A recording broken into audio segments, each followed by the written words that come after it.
Hi friends, எல்லோரும் நல்லா இருக்கீங்களா? இன்றைக்கி நமக்கு சூப்பரான ஒரு டிஷ் செய்யலாம். அதுக்காக நான் 1/2 கிலோ கோதுமை மாவு எடுத்துருக்கு. ஆசீர்வாத் பிராண்டு தான் எடுத்துருக்கு. நீங்கள் எந்த பிராண்டு வேணால் எடுத்துக்கலாம். அதுக்கப்புறம் 1 ஸ்பூன் சுகர் அதுக்குள்ளே போட்டிருக்கு ஃப்ரெண்ட்ஸ். சுகர் போட்டு பிசைஞ்சால் கொஞ்சம் நல்லாயிருக்கும். அதுக்கப்புறம் 1/2 ஸ்பூன் உப்பு போட்டிருக்கு. மாவு நீங்கள் எவ்வளோ எடுக்குதோ அதுக்கு தகுந்த மாதிரி உப்பு, இனிப்பு இதெல்லாம் எடுத்துக்குங்க. 1/2 கிலோவுக்கு இது கரெக்டாக இருக்கும். அதுக்கப்புறம் மாவு, சர்க்கரை, உப்பு இதெல்லாம் மிக்ஸ் பண்ண பிறகு கொஞ்சம் கொஞ்சமாக தண்ணி நம்ம இதில் ஊற்றிட்டு நல்லா பிசைஞ்சு எடுத்துக்கலாம். மொத்தமாக தண்ணி ஊற்றினோன்னா நமக்கு சப்பாத்திக்கும் பூரிக்கும் நல்ல பர்ஃபெக்டாக மாவு கிடைக்காது. அதனால தான் ஒரே மாவில் நான் 2மே செய்கிறேங்க ஃப்ரெண்ட்ஸ். பாருங்கள், இந்த மாதிரி கொஞ்சம் கொஞ்சமாக தண்ணி தொளிச்சு பிசைஞ்சு எடுத்துடலாம். ஒரு 10 நிமிஷம் நம்ம இந்த மாதிரி நல்லா பிசைஞ்சு எடுத்துடணும். இப்போ பாருங்கள், மாவு ரெடி ஆயிடுச்சு. இனி நீங்கள் என்ன பண்ணணுன்னா நல்லா கொஞ்சம் 2-3 தடவை இந்த மாதிரி அடித்து எடுத்துருங்க. அப்போ கொஞ்சம் நல்லா சாஃப்டாக இருக்கும் மாவு. 1/2 மணி நேரத்துலேருந்து 1 மணி நேரம் நீங்கள் மாவு ரெஸ்ட் பண்ண வச்சுருங்க. அப்போ தான் நல்லா மாவு சாஃப்டாக இருக்கும். இப்போ இதுலேருந்து சின்னதாக ஒரு உருளை எடுத்துகிட்டு நம்ம பரத்தி எடுத்துடலாம். சின்ன உருளை எடுக்கிறது பூரிக்கு தான் எடுக்கிறேங்க. இப்போ பாருங்கள், மாவு கொஞ்சம் இந்த பலகையில் லைட்டாக தூவி விட்டுட்டு நம்ம பூரிக்கு பரத்தி எடுத்துடலாம். பூரிக்கு கொஞ்சம் திக்காக பரத்தி எடுத்துடணும். ரவுண்டு சின்னதாக இருக்கணும். அப்போ பூரிக்கு கரெக்டாக இருக்கும்.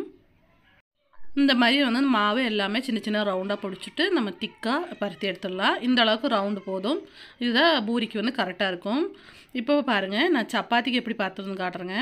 இது கொஞ்சம் மாவு உருளை கொஞ்சம் பெருசாக எடுத்துக்கலாம். எடுத்துகிட்டு அதே மாதிரி தான் மாவில் கொஞ்சம் டிப் பண்ணி நம்ம பருத்தி எடுத்துடலாம். நீங்கள் இந்த கட்டை பிடிக்கும்போது கொஞ்சம் ரொம்ப ஸ்ட்ராங்காக ஃபஸ்ட்டு இந்த சமைக்க தெரியாதவங்ககிட்ட சொல்கிறேங்க. ரொம்ப ஸ்ட்ராங்காக பிடிக்காமல் அப்படியே மெதுவாக லேசாக உருட்டி விட்டாலே உங்களுக்கு இந்த மாதிரி சப்பாத்தி பரத்தி கிடைக்கும்.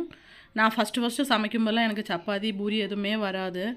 ரொம்ப திட்டு வாங்கியிருக்கிறேன். ஆனால் போக நமக்கு கொஞ்சம் நாள் ஆக நமக்கு எக்ஸ்பீரியன்ஸ் ஆகிடும். இப்போ பாருங்கள், நீங்கள் எந்த அளவுக்கு ரவுண்டு பெருசு வேணுமோ அந்த அளவுக்கு பருத்தி எடுத்துடலாம்.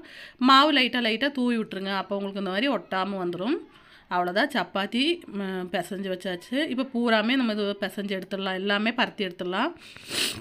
இந்த சைஸில் ஒரு 8 சப்பாத்தியும் 20 பூரியும் 1/2 கிலோ மாவில் கிடைக்கும். அதுக்கப்புறம் நான் ஒரு இதுக்குள்ளே கிரேவி செய்யலாம் அப்படின்னு ஒரு வடைச்சட்டி வச்சுருக்கு. அதில் 2 பட்டை, 2 கிராம்பு போட்டிருக்கு ஃப்ரெண்ட்ஸ். அதுக்கப்புறம் 2 பெரிய வெங்காயம், 2 பச்சை மிளகு, கொஞ்சம் கறிவேப்பிலை போட்டுட்டு சோம்பு இருந்தால் 1 ஸ்பூன் போட்டுக்கோங்க. எங்கிட்ட இல்லை, அதனால் போடல. நல்லா வணக்கி விட்ருங்க.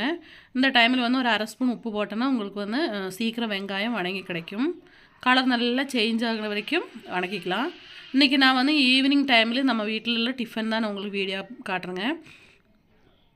பூரி, சப்பாத்தி, அதுக்கப்புறம் சிக்கன் கிரேவி 3மே ஒரே டைமில் 3 அடுப்பில் நான் செய்கிற வீடியோ தான் காட்டுறேங்க. இப்போ 2 ஸ்பூன் இஞ்சி போட்டுட்டு வெங்காயம் நல்லா கலர் சேஞ்ச் ஆனதுமே 2 ஸ்பூன் இஞ்சி போட்டு நல்லா வதக்கி எடுத்துடலாம். இப்போ நல்லா வணங்கியாச்சு. இந்த டைமில் நல்லா காரமான மிளகாத்தூள் 1 ஸ்பூன் போட்டிருக்கு. அதுக்கப்புறம் 2 ஸ்பூன் மல்லித்தூள், 1/4 ஸ்பூன் மஞ்சத்தூள், அதுக்கப்புறம் கொஞ்சம் கரம் மசாலா நான் ஒரு 1/2 ஸ்பூன் போட்டிருக்கோம். சிக்கன் மசாலா 1 ஸ்பூன் போட்டிருக்கு.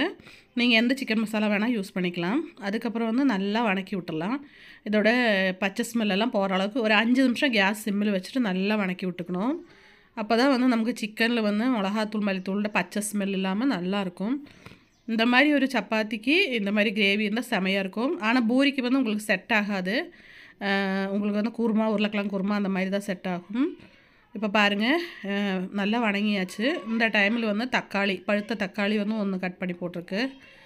தக்காளி நல்லா வணங்குற வரைக்கும் நம்ம வெயிட் பண்ணிக்கலாம். இப்போ பாருங்கள், நல்லா வணங்கியாச்சு. இந்த டைமில் நான் வாஷ் பண்ணி வச்ச சிக்கன் எடுத்துருக்கு. ஒரு 3/4 கிலோ சிக்கன் அளவுக்கு இருக்கும். அந்த சிக்கன் இதுக்குள்ளே போட்டு நல்லா பெரட்டி எடுத்துடணும்.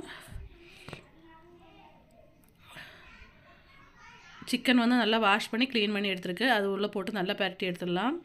பெரட்டி எடுத்துகிட்டு நமக்கு தேவையான அளவுக்கு தண்ணி ஊற்றிட்டு வேக வைக்கணும். என்னோடய வீடியோ பிடிச்சிருந்தேன்னா நீங்கள் கண்டிப்பாக லைக் பண்ணுங்கள், சப்ஸ்கிரைப் பண்ணுங்கள். உங்கள் ஃப்ரெண்ட்ஸ் யாராவது இருந்தோன்னா ஷேர் பண்ணி கூட விடுங்க ஃப்ரெண்ட்ஸ். இப்போ பாருங்கள், நல்லா வணங்கியாச்சு. இந்த மாதிரி நம்ம எந்த அளவுக்கு நீங்கள் வணக்குறீங்களோ அந்தளவுக்கு சிக்கன் நல்லா டேஸ்டியாக இருக்கும். அதுக்கப்புறம் நம்ம கொஞ்சம் தண்ணி ஊற்றிக்கலாம். தேவையான அளவுக்கு தண்ணி ஊற்றினா போதும். இப்போ இது வேகிறதுக்கு சிக்கன் தண்ணி வந்துடும். அதனால நான் 1 டம்ளர் அளவுக்கு தேவையான அளவுக்கு தண்ணி ஊற்றிருக்கு. அதுக்கப்புறம் கேஸை சிம்மில் வச்சுட்டு வேகட்டும். இப்போ நான் என்ன செய்ய போகிறேன்னா, இந்த சிக்கனை எடுத்து அந்த லாஸ்ட் அடுப்பில் வச்சுட்டு ஃபஸ்ட் அடுப்பில் சப்பாத்தி, ஒரு இதில் பூரி அந்த மாதிரி ஐடியா பண்ணி 3 அடுப்புலேயும் ஒரே டைமில் நமக்கு வேலை முடியலாம். அந்த மாதிரி ஐடியா பண்ணியிருக்கிறேன். இப்போ பாருங்கள் தண்ணி ஊற்றி இது க்ளோஸ் பண்ணி வைக்கிறேங்க. நல்லா வேகணும், ஒரு 1/4 மணி நேரம் ஆகும். இப்போது நம்ம வந்து இதை எடுத்து அந்த கேஸ் ஸ்டவ்வில் மாற்றி வச்சாச்சு. தோசைக்கல் வச்சுருக்கு. தோசைக்கல் வச்சு நான் சப்பாத்தி சுட்டு எடுக்கிறேங்க. இந்த சப்பாத்தி வந்து புசு புசுன்னெலாம் வராது. ஏன்னா வந்து நார்மல் சப்பாத்தி நமக்கு ஹெல்த்துக்கு ரொம்ப நல்லது. குழந்தைகளுக்கெல்லாம் கொடுக்குதுன்னா நீங்கள் இந்த மாதிரி தோசைக்கல் போட்டு எடுத்து கொடுத்துருங்க. நான் வந்து புஷ்ஷுன்னு வர சப்பாத்தி வந்து ஒரு நாள் வீடியோ போடுறேங்க. அது வந்து நம்ம வந்து இன்னொரு இன்க்ரீடியன்ஸ் கூட போட்டுட்டு செஞ்சால் தான் அது அந்த மாதிரி வரும். இப்போ பாருங்கள், ஒரு சைடில் வந்து சப்பாத்தி சுட்டுருக்குங்களா. அடுத்தது வந்து நான் பூரி எப்படி சேர்த்து பார்க்குறேங்க. பூரிக்கு வந்து எண்ணெய் ஊற்றிருக்கு. ஆனால் வந்து பூரி செய்யணும்னா நல்லா எண்ணெய் ஹீட் ஆகணும். நல்லா ஹீட் ஆனால் மட்டும்தான் பூரி வந்து நல்லா கரெக்டாக பர்ஃபெக்டாக வரும். இப்போ வந்து நான் பூரிக்கு எல்லாமே பரத்தி வச்சாச்சு. எல்லாமே ரெடி பண்ணி வச்சு தான் நான் சமைக்க ஆரம்பிச்சிடுறேன். அப்போ நமக்கு அட் எ டைம் எல்லா வேலையும் ஒட்டுக்கா முடிஞ்சிடும். ஒரு சைடு சிக்கன், ஒரு சைடு வந்து சப்பாத்தி, ஒரு சைடு பூரி. இப்போ பாருங்கள், பூரி வந்து இந்த மாதிரி நம்ம கரண்டி வச்சு இப்படி பண்ணி விட்டோன்னா உங்களுக்கு வந்து பூரி வந்து புஷ்ஷுன்னு வரும். அவ்வளோதான், வேறு ஒன்றும் பெரிய இதில் ஒன்றும் இல்லை. நீங்கள் கண்டிப்பாக ட்ரை பண்ணி பாருங்கள். ஒவ்வொருத்தங்களுக்கு பூரி வந்து இந்த மாதிரி வராது. அதுக்கப்புறம் திருப்பி போட்டுருங்க. அவ்வளோதான், பூரி புஷ்ஷுன்னு வந்துருச்சு. இப்போ பூரி வந்து 2 சைடு திருப்பி போட்டால் சூப்பராக புஷ்ஷுன்னு ஃப்ளஃபியான ஒரு வந்து பூரி ரெடி ஆயிடுச்சு. இப்போ அட் எ டைம் 3 டிஷ்ஷு நான் ரெடி பண்ணி